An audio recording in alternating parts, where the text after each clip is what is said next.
When I'm cleaning my home, I sweep out an extremely thin condom that has already been used from under the bed. The sight of it makes my heart sink to the pits of my stomach.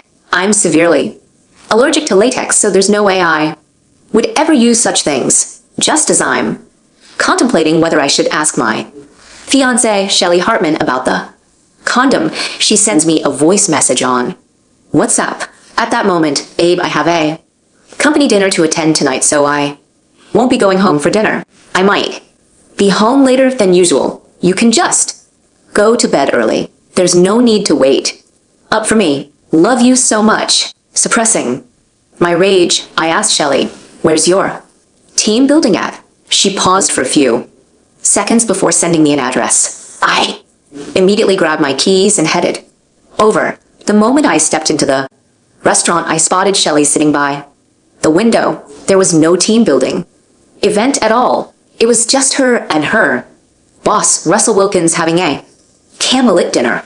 I silently found a corner to sit in. They were laughing and chatting, and Shelley had a coy, bashful expression I had never seen on her before. Even had a bit of fun with it, locking arms and drinking from each other's glasses while everyone watched.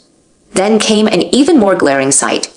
Russell naturally and effortlessly cleared his throat, slid his hand under the table and rested it on her stocking-clad leg. Shelley stiffened for a moment, but didn't pull away. Instead, she just shot him a feigned reproachful glance. Emboldened, Russell leaned in and said, babe, don't go home tonight. Even though his voice wasn't loud, I still heard it. No, if I stay out all night, he'll get suspicious.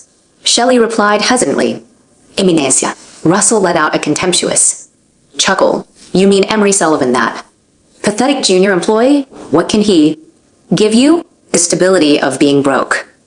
Tone was utterly dismissive. Can his meager salary really make you happy? Don't you find it boring to be with him? Can a man with no sense of romance even be called a man?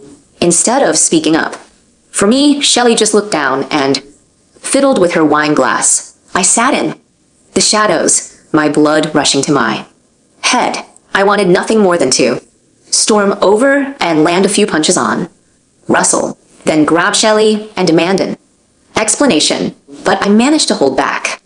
Acting on impulse would only make me look more pathetic. I was going to make them regret this and make them pay in my own way. Russell's hand lingered on her thigh the entire time. When he got up to pay the bill, his arm was tightly wrapped around Shelley's waist. She feigned resistance as she leaned into him, and the two of them headed toward the elevators to the hotel room, like conjoined twins. After they disappeared, I sat for another 5 minutes before taking out my phone and sending Shelley a text. Is your team building over? I'm nearby. I'll come up and get you. Once the message was sent, I placed my phone screen side up.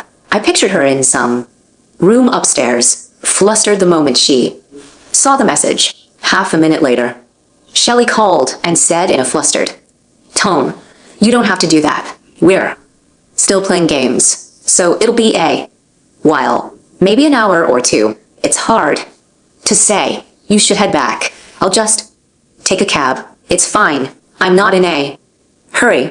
I leaned back in my seat.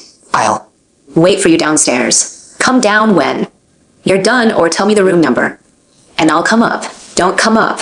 She was practically shouting, then immediately realized her mistake and quickly lowered her voice to explain. It should be wrapping up soon. Let me see if I can leave a bit early. All right, in less than 5 minutes, Shelley came out. I looked her over. Her dress was slightly wrinkled, and there was a small tear in her stockings just above the knee. On the side of her neck was a small red mark, as if recently kissed hard. Most noticeable, though, was the look in her eyes. Carried a suppressed resentment and the impatience of someone who had been interrupted. Pretending not to notice, I smiled and walked up to her. Did you have fun? She walked straight past me, answering stiffly, it was okay. Let's just go home. I nodded not pressing any further, and followed her to the parking lot. Throughout the entire ride, she sat with her lips pressed tightly together, gazing out the window. In silence, could cut the tension in the car with a knife. Back home, she kicked off her heels and tossed her bag onto the couch before walking straight into the bathroom after she finished showering and was drying her hair.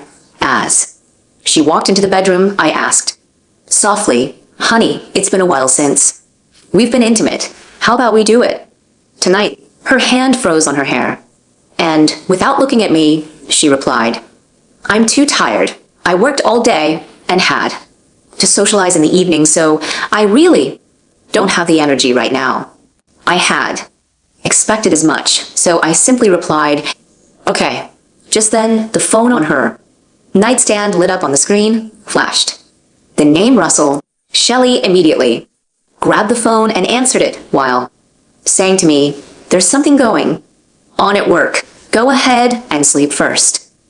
With that, she quickly walked out of the bedroom and pulled the door shut behind her. Quietly moved to the door in the living room, she said in a lowered voice, "I know he's not asleep yet. It's fine." Her voice carried a tenderness she had never once given me. "Don't be so impatient. I'll make it up to you tomorrow, all right? I'll wear black stockings, and you can do whatever you want. Don't worry, unless you say so. I won't let him touch me." Her voice gradually softened, punctuated by a few light giggles. I stood there in place, feeling no anger. Instead, there was only an icy calm. More than 10 minutes later, I heard her hang up and walk back toward the bedroom. I immediately returned to the bed and lay down with my back to the door. Then I closed my eyes, pretending to be asleep. Shelley gently pushed the door open and paused at the doorway for a moment before carefully getting in the bed. The next day was a Saturday. Shelley rushed through breakfast, then went to put on makeup and change her clothes. Before leaving, she stood at the door, putting on her heels. Watching her carefully made up face, I slowly asked, "Will you be back for dinner?" She pulled the door open without looking back. "Not sure. Depends on how much work there is. I might not make it back. Don't wait for me tonight." The door clicked shut. I walked to the window and looked down. Shelley didn't head toward the bus stop, and instead, she got into a black Mercedes that had been waiting by the curb. I took out my phone and made a call. "Hello, I need your help with something." The noon sun was a bit glaring, carrying the carefully prepared gift. Went to Shelley's parents' house. Alone without telling her, her mother, Nadine Drake, froze for a moment when she opened the door, then immediately warmed up. Her father, Franklin Hartman, also stood up from the couch and walked over with a smile to greet me. Mrs. Hartman took the noticeably expensive gift from my hands, her tone growing more cordial. "Emery, what brings you here? Why didn't Shelley come with you?" "I was working overtime today. I realized I hadn't visited you both in a while, so I thought I'd drop by." "What perfect timing. I'll whip up a few more dishes. You have to try them." The table was laid in with a generous feast, and Mrs. Hartman kept piling food onto my plate as we chatted. The conversation gradually turned to serious matters. Mr. Hartman set down his fork and asked, tentatively, "Emery, you and Shelley have been together for several years now, so don't you think it's time to get married?" I swallowed the food in my mouth and replied with a measured smile, "Mr. Hartman, Mrs. Hartman, don't worry. I've already got the wedding date in mind. I just need to finalize it with Shelley. As for the wedding gift," I paused, noticing them subconsciously lean forward. "My family and I have discussed it, and we've decided to give $1.8 million in cash," I said casually, as if I were talking about the weather. Mr. Hartman and Mrs. Hartman were both stunned. They exchanged a glance, unable to hide their surprise. I continued, "Plus a fully paid off 2,000 square foot apartment downtown and a BMW. Both will be under Shelley's name alone. $1.80 million. And an apartment and a car. Mrs. Hartman repeated in a trembling voice. She could hardly believe it. Emery, Shelley never mentioned your family being this well off before. I come prepared with an answer. We just got lucky, I guess, replied with an easygoing laugh. There was a demolition on some old property back in my hometown, and we got a settlement. My parents said it worked out perfectly, as it could go, towards starting our life together as a married couple. This reason was simple, straightforward, and hard to verify.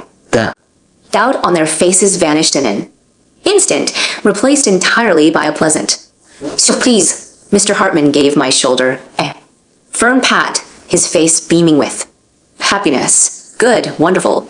We don't have to worry about Shelley anymore. Now that she's in good hands. Mrs. Hartman was smiling from ear to ear, looking at me as if I were a treasure. I sneered inwardly. Although they had always been polite to me before this, there had always been a subtle judgment, the kind reserved for a lowly office worker. Now that the money, apartment, and car were laid out, their attitude toward me had completely changed. Like a dutiful and devoted son-in-law, I continued to raise the stakes. Mr. Hartman, Mrs. Hartman, once the wedding is behind us and we're settled, I'll send you two on an all expenses-paid luxury tour across the country. You just have fun and buy whatever you like. An all-expenses-paid luxury tour, Mrs. Hartman exclaimed, her eyes lighting up. That's right. Since you're both retired and don't have much going on, you might as well get out and have some fun. I smiled, painting a picture they had never even imagined for themselves. Oh my, we couldn't possibly accept the offer, Mr. Hartman said politely, but a smile was already plastered all over his face. It's only right, I said sincerely. Shelley is the best thing that's ever happened to me, so it's my responsibility to take care of her family as well. I spoke so genuinely that even I almost believed it. Mrs. Hartman tightly grasped my hand. Emery, you're too kind. Shelley is truly lucky to be with you. I flashed them an impeccable smile. It was past 1 a.m. when Shelley finally returned home, reeking of cigarettes, alcohol, and men's cologne. She kicked off her heels, her steps a little unsteady. When she saw me sitting on the sofa, she stopped. You're still awake. I was waiting for you. I set down the book I hadn't actually been reading and said calmly, I want to talk about getting married. She froze for a second before asking, why bring this up all of a sudden? It's not really that sudden, is it? We've been together for years. I went to see your parents today and worked everything out. She turned around, looking surprised. You went to my parents' place. Why didn't you tell me first? I wanted to surprise you. I walked up to her, watching her expression change. I told them I'd give them $1.80 million as a wedding gift. Shelley's hand tightened around her glass. I continued, plus a fully paid 2,000 square foot apartment in the city center and a new BMW for you both will be in your name. Only surprise on her face slowly gave way to barely contain joy. Emery, where did you get so much money? She asked, her eyes shining bright. The old place back home was torn down and we got a settlement. I replied, keeping my tone light. I didn't bring it up earlier, since it wasn't final, but now that the money is in, we should finally set a date for the wedding. The last trace of doubt in her eyes vanished, replaced by an excited gleam. Honestly, you should have told me something this important sooner, but since you've already talked it over with my parents, what more can I say? She stepped forward and leaned gently into my chest, her arms wrapping around my waist. I'll do whatever you say. After a shower, Shelley came out, wearing a silk nightgown. She lay down beside me and her hands on my chest with a sultry look. She said, honey, I want to She tilted her head up and pressed her lips toward mine. Suddenly, I remembered her saying to Russell on the phone, "Unless you say so, I won't let him touch me." My stomach churned and I nearly threw up. Before her lips could touch mine, I pushed her away. She froze. I sat up and took a deep breath. "I'm not feeling well today. We'll just go to sleep. We've got a ton of things to take care of tomorrow." In the darkness, I could feel her bewildered gaze along with a hint of indignation at being rejected. However, she didn't say anything. Instead, she turned over and lay down with her back facing me. Before long, the sound of steady breathing came from beside me. I lay awake all night, staring at the ceiling until dawn. On the morning of our engagement party, I quietly picked up Shelley's phone while she was getting her hair done. The pass code was still the one we'd set when we first got together. The latest texts were from Russell sent in the early hours. "The thought of you marrying him makes me sick. Where's the makeup room? I'll come find you before the ceremony. I want you there in that dress. I won't wear a condom if you get pregnant. Consider it Emery's engagement gift." I smirked coldly and silently put the phone back in its place. Then I took out my own phone and sent a message. "They'll be meeting at the makeup room before the ceremony. Proceed with the rest." I slipped my phone back in my pocket, the screen going dark. My contact, a private investigator named Julian, whom I had hired 2 days ago, replied with a single character, "Received." I walked down the hallway toward the main banquet hall. Today was supposed to be the happiest day of Shelley's life, a grand engagement party funded entirely on credit lines and empty promises. Over the past 48 hours, I had orchestrated a delicate web of financial illusions. The $1.8 million demolition settlement was nothing more than a series of doctored bank statements, temporary holding accounts, funded by short-term high-interest bridge loans I'd taken out of my own name, but structured through Shell, company where Shelley's parents had unwittingly signed on as guarantors to secure the downtown apartment and the BMW before the settlement funds were officially cleared by the bank. Franklin Hartman had eagerly put up his own mortgage-free suburban home as collateral. He had done it with a pen that practically trembled with greed, convinced that a few days of paperwork stood between him and a lifetime of luxury. "Emery, there you are." Nadine Hartman's voice cut through the soft lounge music playing in the foyer. She was wearing a deep purple velvet dress that looked far too expensive for her usual budget, her neck adorned with a flashy gold necklace she had undoubtedly bought on credit the moment she thought her future son-in-law was a millionaire. "Mrs. Hartman," I said, offering a polite, easy smile. "You look wonderful." "Oh, stop it," she gasped, swatting my arm playfully, though her eyes immediately darted to the entrance of the ballroom. "Franklin is inside, talking with some of his old colleagues. He's already told them all about the downtown apartment. Several of them are so jealous, their faces turn green. Have you heard from Shelley? The ceremony is in 45 minutes and she's still in the VIP makeup room. She wanted some privacy to prepare." I replied smoothly. "You know how she is. She wants everything to be perfect." Of course. A bride-to-be needs her space." Nadine patted my hand, her eyes shining with avarice. "We're just so proud of you, Emery. We always knew you had potential." "Thank you, Mrs. Hartman. Your support means everything." I excused myself, claiming I needed to check on the catering arrangements. Instead, I took the service elevator up to the 3rd floor where the private makeup suites were located. The hallway on the 3rd floor was deserted save for a tall, unremarkable man in a dark gray suit, standing near the ice machine. It was Julian. He didn't look at me as I approached, but as I passed him, he spoke in a low, even murmur. "The camera is active, hidden inside the digital clock on the vanity. High definition, wide angle with a direct feed to the Ballroom's main projector system. The bypass is complete. When your technician hits the cue, it will override the slideshow. And the second guest? I asked, keeping my stride steady. She's already downstairs, Julian replied, sitting in the third row, left side.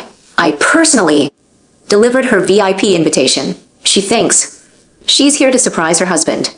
Perfect. Keep the feed running. I walked to the end of the hall, standing just outside Suite 302. The heavy mahogany door was shut, but if I leaned in close, I could hear the faint, muffled sound of laughter from within. You're so bad. Russell. Shelley's voice drifted through the gap. What if Emery comes up? That loser? He's probably downstairs counting the pennies in his wallet. Russell's arrogant chuckle followed. Let him wait. He's good at waiting. I didn't feel the sting of betrayal anymore. The anger had burned itself out days ago, leaving only a cold mechanical drive to finish what they had started. I pulled out my phone, took a photo of the room number, and sent a pre-formatted email to the HR Department of Wilkins Consulting CCing entire board of directors. The email contained a detailed log of Russell's corporate car expenses, showing thousands of dollars spent on luxury hotels, jewelry, and dinners, all billed as client entertainment, but matching the exact dates of his tryst with Shelley. Then I turn and walk back to the elevator. It was time to join the party. The banquet hall was magnificent. Crystal chandeliers hung from the vaulted ceiling, casting a warm, amber glow over the 70-odd guests. Shelley's family had spared no expense, booking the most luxurious package the hotel offered, secure in the belief that my settlement would cover the bill before the final payment was due on Monday. I scanned the room. Near the front stage, sitting quietly in a reserved seat, was Victoria Wilkins. She was a sharp-featured woman in her late 40s, dressed in an understated navy Chanel suit. Unlike Shelley's mother, Victoria carried herself with the quiet, imposing confidence of someone who had inherited millions rather than chased them. Her father founded the very firm where Russell was a mere managing partner. Without Victoria's family money, Russell was nothing more than a middle management suit with a leased sports car. She looked up as I approached her table. Excuse me, are you Victoria? I asked, pretending to check a guest list. She nodded, her expression polite, but distant. Yes, I received a special invitation saying my husband, Russell, was being honored with an exemplary leadership award today, but I don't see his name on the program. Ah, yes.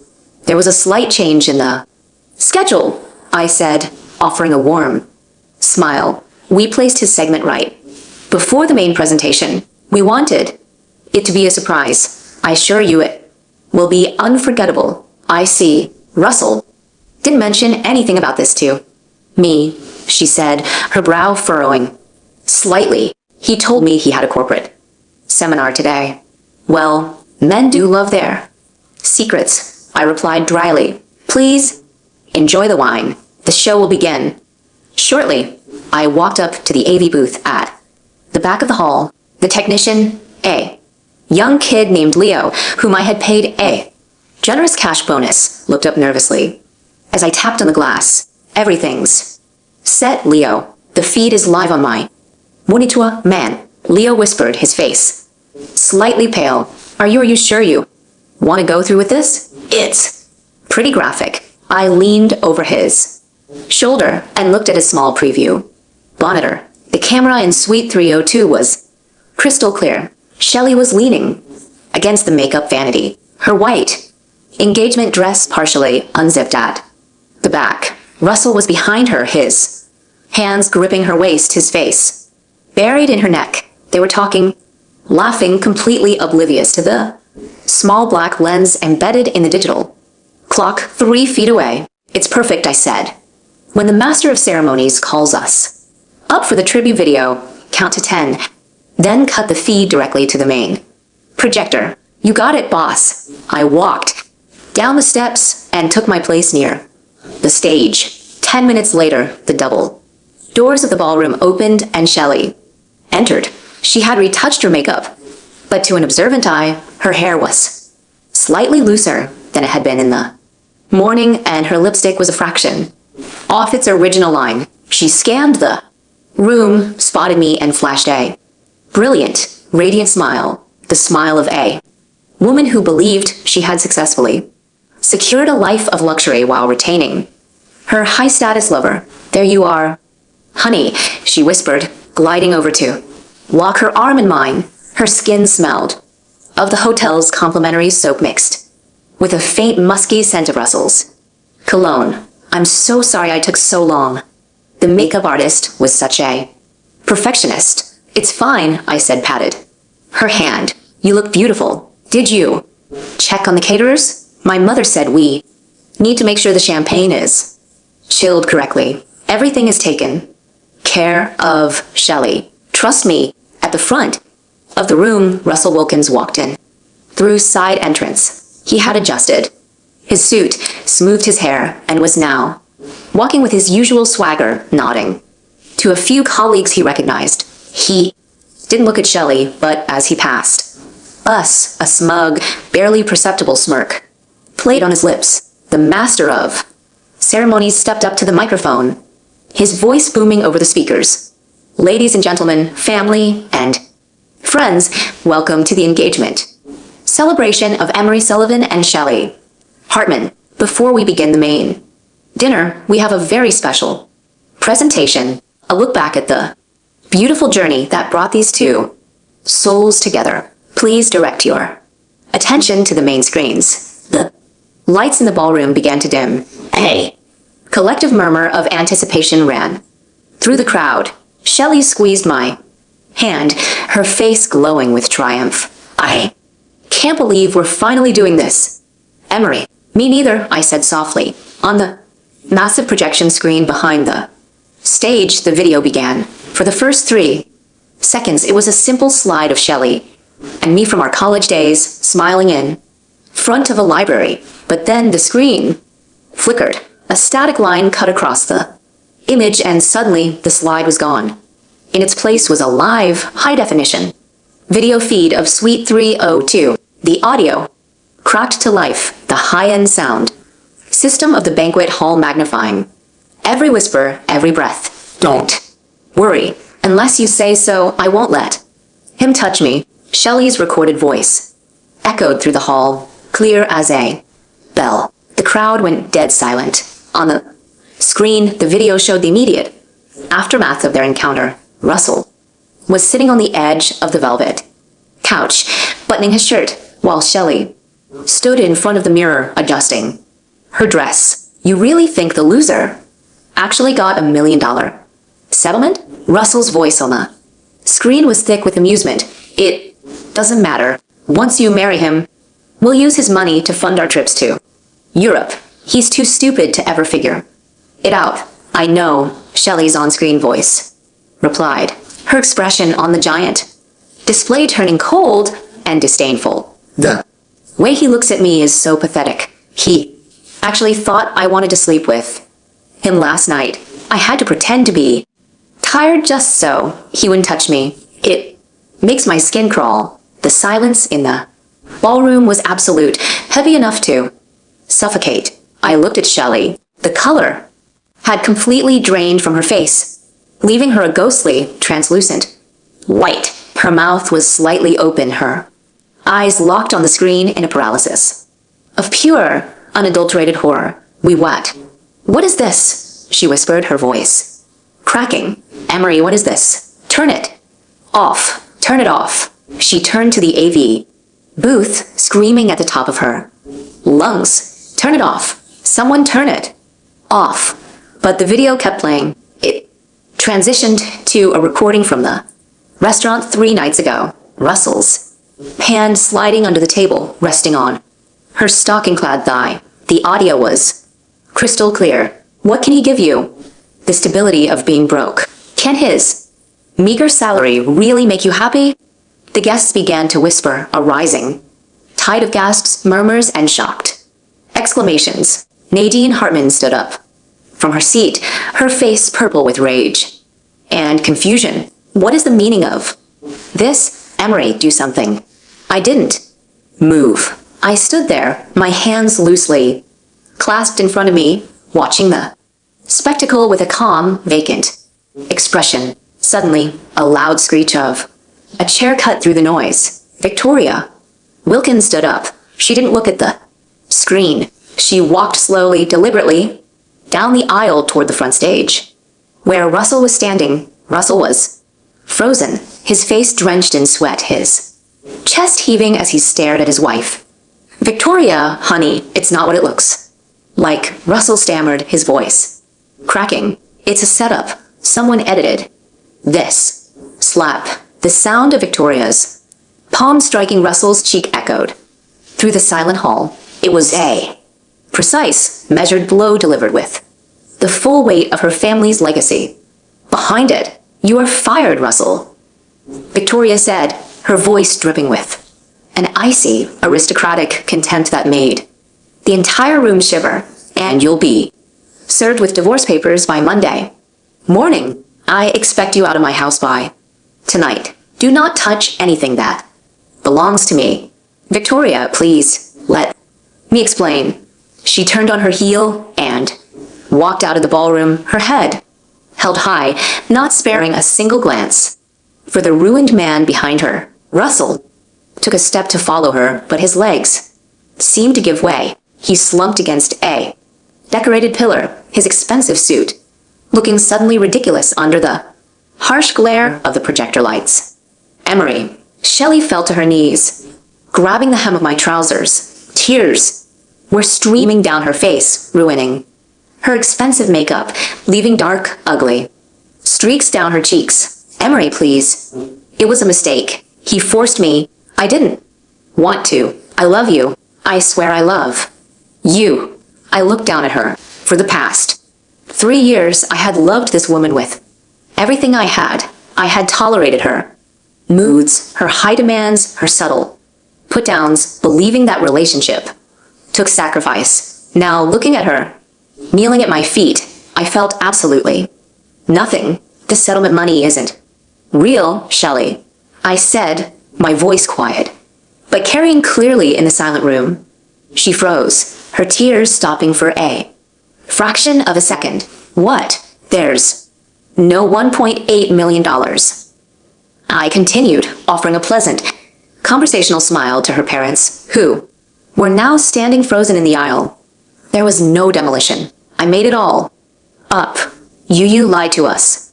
Nadine screamed, her voice reaching a shrill, hysterical pitch. We spent over $50,000 booking this venue. We bought the decorations. We paid the deposits.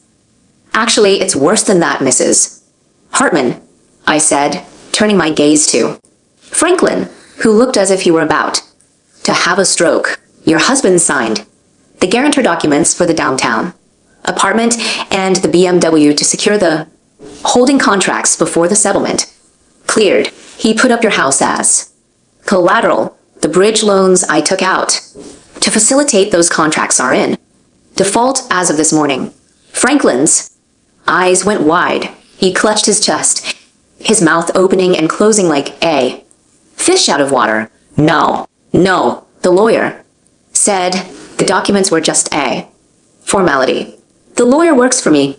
Mr. Hartman, I said softly, the bank will begin the foreclosure process on your house by the end of next week. I suggest you find a good tenant defense attorney, though I doubt you can afford one now.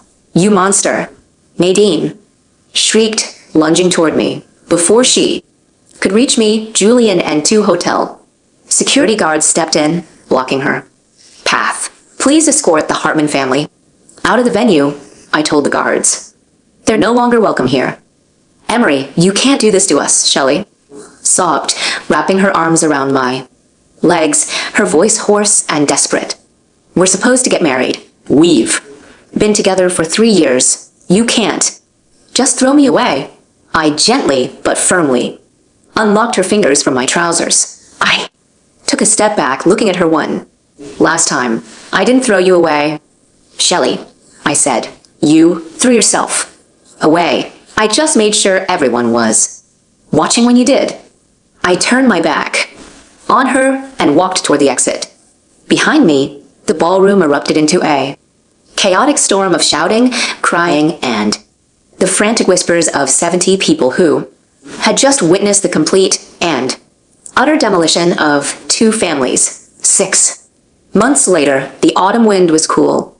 As I walked down the street of my old neighborhood, I had changed jobs, moving to a different firm with a significant promotion in a quiet, professional environment. The bridge loans I'd taken out had been fully resolved. The legal structure I had designed ensured that the primary liability fell squarely on the Hartman's shoulders, and the bank had successfully auctioned their suburban home to clear the debt. I heard from a mutual acquaintance that Nadine and Franklin were now renting a cramped 2-bedroom apartment in a rundown part of the city, their retirement savings completely wiped out by legal fees and debt collectors. As for Russell, his descent had been even faster. Without his wife's financial backing, he was forced to sell his luxury car and move into a cheap studio. The board of Wilkins Consulting had launched an internal audit based on the expense reports I sent, resulting in his immediate termination for cause, destroying any chance of him finding a comparable position in the industry. Shelley had tried to contact me dozens of times using different numbers, social media accounts, and even showing up at my old apartment building. I had blocked every avenue of communication, never replying to a single message. I stopped at a small, quiet coffee shop near my new office. The barista, a pleasant girl who had come to recognize me, smiled as I walked up to the counter. The usual, "Emery?" "Yes, please," I said. I took my coffee and sat by the window watching the dry leaves drift across the pavement. The air was crisp, the sky a clear, pale blue. For the first time in a very long time, my heart felt completely light, undisturbed by the heavy, suffocating weight of a lie.